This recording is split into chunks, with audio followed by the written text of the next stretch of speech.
লোকায়ত YouTube চ্যানেলে আপনাদের সবাইকে স্বাগত। ইদানিং এই অল্প কয়েকদিন ধরে বলা যায় একটা রব উঠেছে যে আওয়ামী লীগ বাংলাদেশে খুব সক্রিয় হয়েছে এবং হাসিনাও যে কোনো সময়, আওয়ামী লীগ নেতা শেখ হাসিনা যে কোনো সময় বাংলাদেশে চলে আসবে, এসে ক্ষমতা দখল করবে, তারপরে তার বিরুদ্ধে যারা আন্দোলন করেছে, ভূমিকা রেখেছে, তাদের বিরুদ্ধে কঠোর পদক্ষেপ নেবে। এই সমস্ত হম্বিতম্বি ভারতের নিরাপদ আশ্রয়ে বসে থেকে হাসিনা এবং তার দলবলের লোকজন যারা পালিয়ে ভারতে আছে তারা এগুলো বলা শুরু করেছে। এখন কারো কারো ভাবসাব থেকে মনে হলো, বিশেষ করে ভারতের কিছু মিডিয়া প্রচার মাধ্যম এমনভাবে প্রচার শুরু করেছে যে মনে হয় হাসিনা যে কোনো সময় চলে আসবে আর আওয়ামী লীগ ক্ষমতা দখল করবে। সমস্ত দেশের মানুষ উদ্গ্রীব হয়েছে আওয়ামী লীগকে এবং শেখ হাসিনাকে বরণ করার জন্য। সুতরাং হাসিনার ফিরতে সমস্যা কোথায়?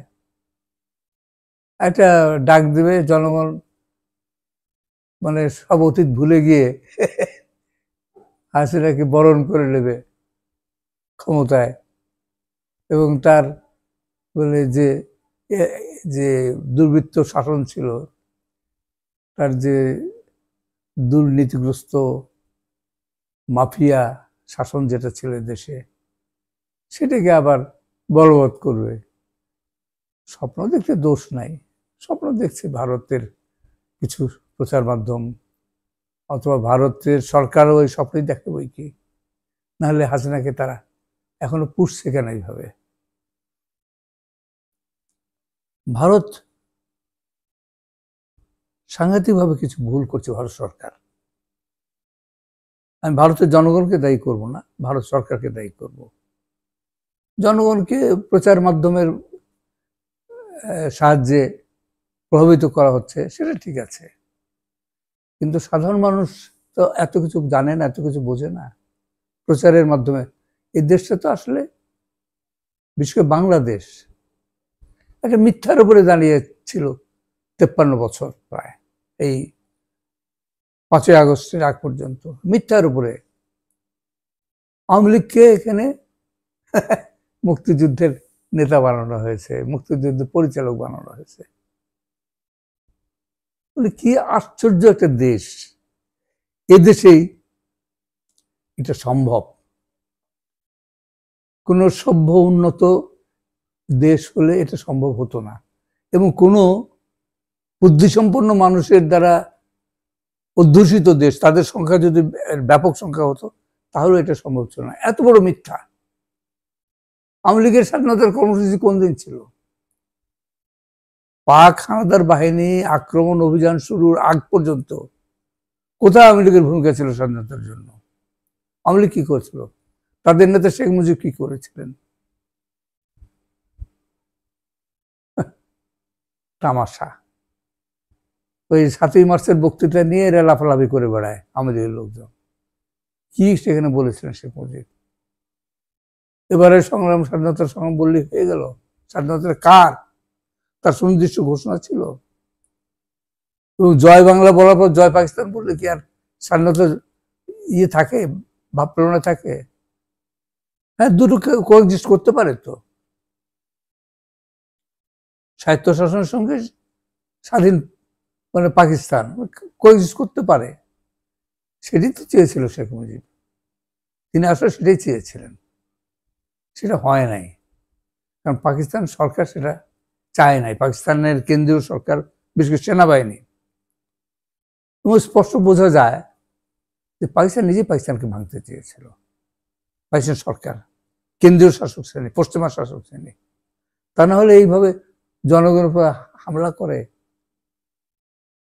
ব্যাপক মানুষ পাকিস্তানের পক্ষে ছিল, নাহলে 70-এর নির্বাচনে তারা অংশগ্রহণ করলো কেন? আওয়ামী লীগই বা কেন করলো? ওই যে লিগাল ফ্রেমওয়ার্ক অর্ডারের মাধ্যমে, ভিত্তিতে যে নির্বাচন হলো 70 সালে, তার বেশি কথা তো পাকিস্তানের অখণ্ডতা রক্ষা। পাকিস্তানের কাঠামোর মধ্যেই তো থাকতে চেয়েছিল আওয়ামী লীগ। শেখ মুজিব তো সেটাই চেয়েছিলেন। কিন্তু যখন বিপুল জয় হয়েছে আওয়ামী লীগের নির্বাচনে, অন্যদিকে বামপন্থীদের যুদ্ধের প্রস্তুতি চলছিল।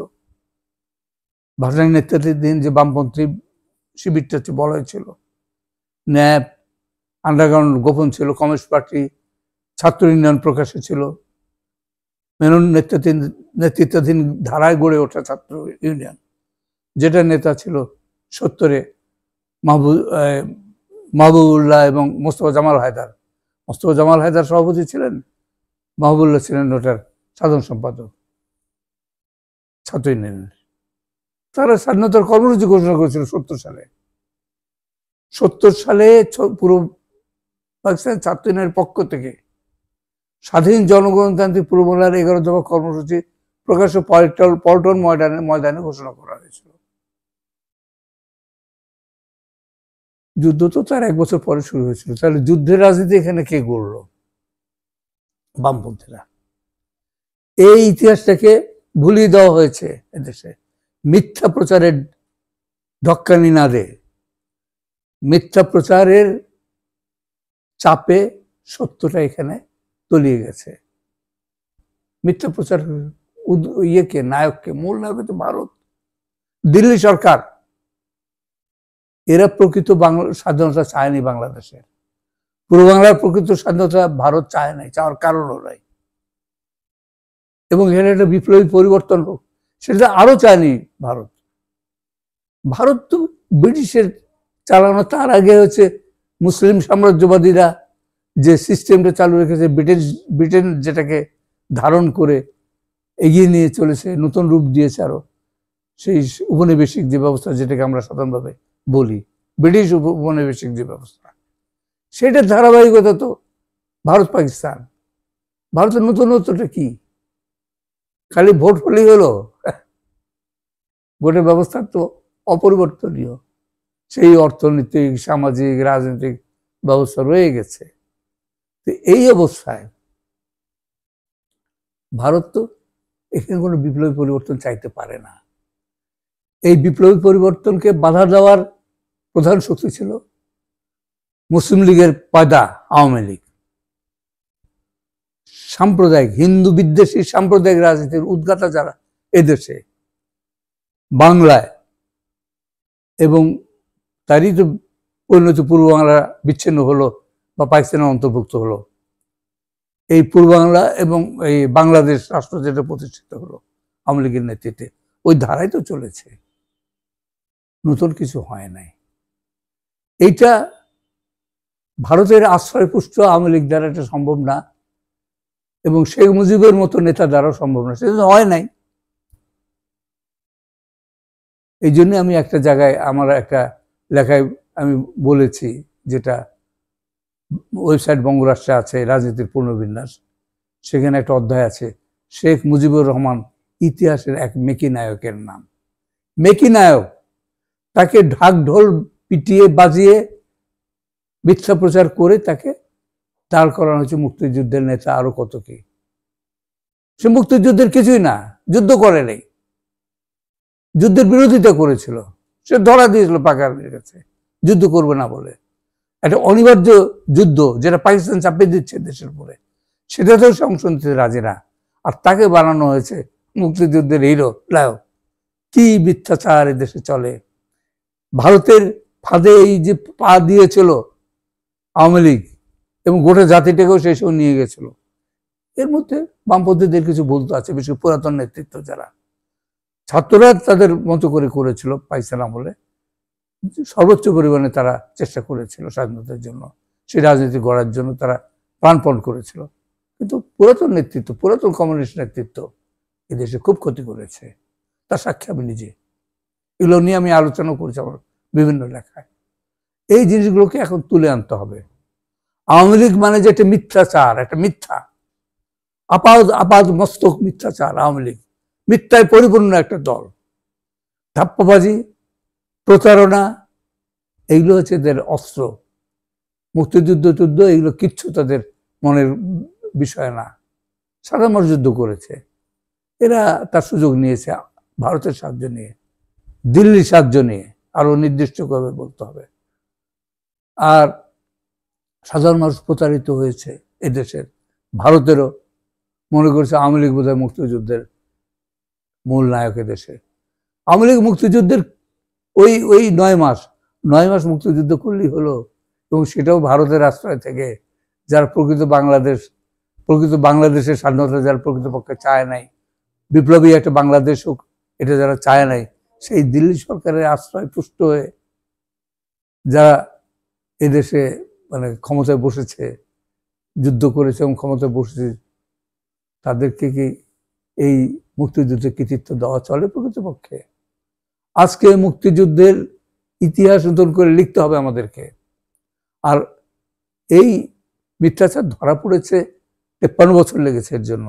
তারপর পতন হয়েছে হাসিনার, পতন হয়েছে আওয়ামী লীগের। এবং আওয়ামী লীগ কি জিনিস এটা 72 থেকে 75 পর্যন্ত বিশেষ করে, তারপরেও আওয়ামী লীগ কিছুটা দেখেছে, কিন্তু পরিপূর্ণভাবে দেখিয়েছে এরপরে 72 থেকে 75-এর পরে হচ্ছে এই যে 2008-9 থেকে পর্যন্ত 2024 পর্যন্ত পরিপূর্ণভাবে দেখেছে। 16 বছর লুটপাট, সন্ত্রাস, অত্যাচার, নিগ্রহ, সব যত রকম কুকীর্তি করা সম্ভব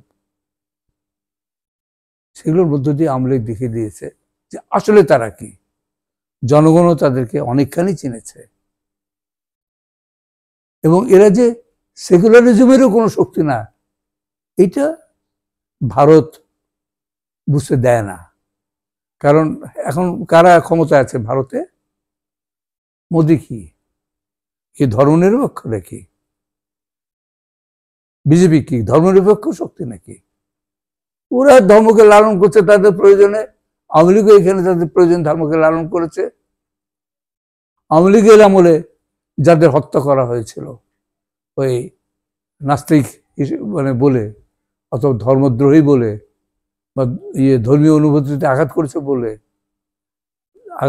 যাদের হত্যা করা হয়েছিল, এদেরকে যে হত্যা করা হয়েছিল কে করেছিল? আওয়ামী লীগ করিয়েছিল। আজকে তো স্পষ্ট। ওই ধর্মীয় অনুভূতিতে আঘাতের অভিযোগ তুলে আমাকে গ্রেপ্তার করেনি আওয়ামী লীগ। 8.5 মাস তো আমাকে জেলে রেখেছিল এই 2016 সালে। 8.5 মাস জেলে ছিলাম, বিচার চলেছে অনেকদিন, মানে 20 সাল পর্যন্ত। আমার পরে আমি জামিন পেয়েছিলাম। এখন আমাকে যদি কেউ এখন আওয়ামী লীগের কথা বলে যে এরা সেকুলার, ধর্মনিরপেক্ষ, আমার কাছে তামাশা মনে হবে না, এই কথাটা তামাশার কথা মনে হবে না। আমার অভিজ্ঞতা থেকে আমি বলছি, আওয়ামী লীগ হচ্ছে আপাত মস্তক একটা হিন্দু বিদ্বেষী চরম সাম্প্রদায়িক দল। ওর হিন্দু আসলে লুটেরা। ও হিন্দুর সম্পত্তিও দখল করবে, মুসলমানের সম্পত্তিও দখল করবে, ওর কোনো ব্যাপার না। ও হচ্ছে লোভী, লুপ্তরাজের শক্তি, বর্গী। যাকে সামনে পাবে তারপর ঝাঁপিয়ে পড়ে একটা অজুহাত লাগবে। কখনো মৌলবাদী বলে ঝাঁপিয়ে পড়বে, কখনো হিন্দু বলে ঝাঁপিয়ে পড়বে, কখনো ওই নাস্তিক বলে ঝাঁপিয়ে পড়বে, কখনো ধর্মানুভূতিতে আঘাত এনেছে বলে ঝাঁপিয়ে পড়বে। এর দরকার হচ্ছে আওয়ামী লীগের প্রকৃত ভিত্তি হচ্ছে যে রংপুরে কয়েকদিন আগে করলো না, হিন্দুদের পল্লী আক্রমণ করে লুটতরাজ করলো, এরা হচ্ছে আওয়ামী লীগের মূল ভিত্তি। এই জনতা, এই তৌহিদি জনতা, উন্মত্ত জনতা, এরা আওয়ামী লীগের রাজনীতিটাকে এদেশে দাঁড় করিয়েছে। এরা দাঁড় করা, এই মানুষগুলো চিনতে হবে। মানে একেবারে নিরেট মূর্খ, লোভী, মাথায় কিছুই নাই, বোধ বুদ্ধি কিছু নেই, বোঝে না কিছু, জানেও না, খোঁজ রাখে না, হুজুগে চলে। এই মানুষগুলো হচ্ছে আওয়ামী লীগের মূল ভিত্তি দেশে, এটা বুঝতে হবে। আওয়ামী লীগ হচ্ছে এই জনগণের মূর্খতা, এই মানুষদের বোকামি, জ্ঞান বুদ্ধির অভাব, এগুলোকে কাজে লাগায়, এগুলো ব্যবহার করে তাদের ক্ষমতাকে বহাল রাখে। এইভাবে এদেশের শাসক শ্রেণী গড়ে উঠছে, এটা বুঝতে হবে আমাদেরকে, এবং এর ইতিহাসটাকে বোঝার চেষ্টা করতে হবে।